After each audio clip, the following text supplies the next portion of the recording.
जय श्री कृष्णा। राधे राधे भक्तों, कान्हा की भक्ति चैनल में आप सबका स्वागत है। भक्तों, आज मैं आप सबको श्रीमद् भगवत गीता के 8वें अध्याय का महात्म्य सुनाती हूँ। श्री नारायण जी बोले, हे लक्ष्मी जी, अब मैं आपको 8वें अध्याय का महात्म्य सुनाता हूँ। दक्षिण देश नर्मदा नदी के तट पर एक नगर है। उसमें सुशर्मा नामक एक ब्राह्मण रहता था। वह बहुत धनी था। वो साधु संतों की सेवा करने वाला था, बड़े बड़े यज्ञ करता था। एक दिन उसने एक संत से पूछा, ऋषि जी, मेरी संतान नहीं है, क्या करूं? ऋषिवर ने कहा, तुम अजामेघ यज्ञ करो, देवी को बकरा चढ़ाओ, वो तुमको पुत्र देंगे। तब उस ब्राह्मण ने यज्ञ करने के लिए बकरा मोल लिया। बलि के दिन उसे स्नान कराया, उसे खिलाया पिलाया, और जब उसे मारने लगा तब अचानक से बकरा हंस पड़ा। तब ब्राह्मण ने पूछा, हे बकरे, तू क्यों हंस रहा है? बकरे ने कहा, पिछले जन्म में मेरी संतान नहीं थी। एक ब्राह्मण ने मुझे भी अश्वमेध यज्ञ करने को कहा था। सारी नगरी में बकरा ढूंढा, परंतु कोई बकरा न मिला। ढूंढते ढूंढते एक बकरी का मेमना दूध पीता दिखाई दिया। मैंने उस मेमने सहित उस बकरी को मोल ले लिया। जब बकरे को बकरी से छुड़ाकर यज्ञ करने लगा तब बकरी बोले, अरे ब्राह्मण, तू ब्राह्मण नहीं, तू तो मेरे पुत्र का होम में देने जा रहा है। तू तो महापापी है। एक कभी सुना है कि पराये पुत्र को मारने से किसी ने पुत्र को पाया हो? तू अपनी संतान के लिए मेरे पुत्र को मार रहा है। तू तो निर्दयी भी है। जा, तेरे पुत्र नहीं होगा। उस बकरी ने बहुत कहा, पर मैंने उसकी बात नहीं मानी, उसे मार ही दिया। तब बकरी ने शाप दिया कि तेरा भी गला इसी भात कटेगा। इतना कहकर तड़प तड़प कर बकरी मर गई। कई दिन बीते, मेरी भी मृत्यु हो गई। यमदूत मारते मारते मुझे धर्मराज के पास ले गए। तब धर्मराज ने कहा, इसको नरक में डाल दो, ये बड़ा पापी है। वो नरक होकर एक बानर की योनि में गया।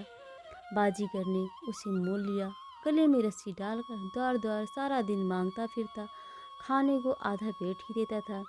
जब बानर की देह छूटा तो कुत्ते का जन्म पाया। एक दिन मैंने किसी के घर से रोटी चुरा कर खाई। उसने मुझे ऐसी लाठी मारी कि मेरी पीठ ही टूट गई। उस दुख से मेरी देह छूट गई। फिर मैंने घोड़े की देह पाई। उस घोड़े को एक भटियारे ने मोल ले लिया। वो सारा दिन चलाया करता, खाने पीने की खबर न लेता। रात होती तो मुझे एक छोटी सी रस्सी में बांध देता, और वो मुझे ऐसा बांधता कि मैं मक्खी भी नहीं उड़ा सकता था। एक दो बालक एक दिन मेरे ऊपर से चढ़कर चलाने लगे। वहाँ अत्यंत कीचड़ था। मैं उसमें फंस गया। ऊपर से वो बच्चे मुझे मार रहे थे। वहाँ मेरी मृत्यु हो गई। इस प्रकार मैंने अनेक जन्म भोगे। अब बकरे का जन्म पाया है। मैं समझता था कि जिसने मुझे मोल लिया है अब वह मुझे सुख से रखेगा, पर तुम तो खुद ही मुझे मारने जा रहे हो। तब ब्राह्मण ने कहा, हे बकरे, तुझे भी जान प्यारी है, जैसे चिड़ियों को कंकर मारने से आगे उड़ जाती है। अब मैं अपने आंखों देखी हुई बात तुम्हें बताता हूँ। कुरुक्षेत्र में एक राजा स्नान करके आया। उसका नाम चंद्र सुशर्मा था। उसने ब्राह्मण से पूछा कि ग्रहण में कौन सा दान करूं? उसने कहा, राजन, आप काले पुरुष का दान करो। तब राजा ने काले लोहे का पुरुष बनवाया। नेत्रों को लाल जड़वा सोने से भूषण पहनाकर उसको तैयार किया। राजा स्नान करने चला गया। स्नान करके जब उसे दान किया तब वो काला पुरुष हंसा। राजा डर गया, कहीं कुछ अशुभ हुआ है। जो काला पुरुष हंसा है। तब राजा और ज़्यादा दान किया। वो फिर से हंसा। तब ब्राह्मण से पूछा, हे ब्राह्मण, तू मुझे लेगा? तब उस ब्राह्मण ने कहा, मैंने तेरे जैसे बहुत बचाए। तब काले पुरुष ने कहा, तुम मुझको वो कारण बताओ जिस कारण से अनेक दान बचाए हैं। तब ब्राह्मण ने कहा, जो गुण मुझ में है सो मैं जानता हूँ। तब वो काला पुरुष फट गया। उसमें से एक और कालिका की मूर्ति निकली। तब ब्राह्मण ने श्री गीता जी के 8वें अध्याय का पाठ किया। तब उस कालिका की मूर्ति उसने सुनकर देह पलटी। तब उस ब्राह्मण ने उस पर जल छिड़का। जल के छूने से तब उसकी देह छूटी। देव देही पाई। विमान पर बैठकर वैकुंठ हो गई।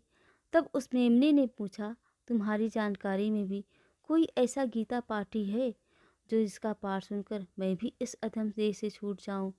तब उस ब्राह्मण ने कहा, मैं वेद पाठी हूँ। उस नगर में साधु गीता का पाठ करते हैं, उससे तू भी गीता का पाठ कर, जिससे तेरा भी उद्धार होगा। तब ब्राह्मण श्री गीता जी का पाठ करने लगा। श्री नारायण जी ने कहा, हे लक्ष्मी जी, ये गीता जी के 8वें अध्याय का महात्म्य है जो आपने सुना है। जय श्री कृष्णा। राधे राधे भक्तों।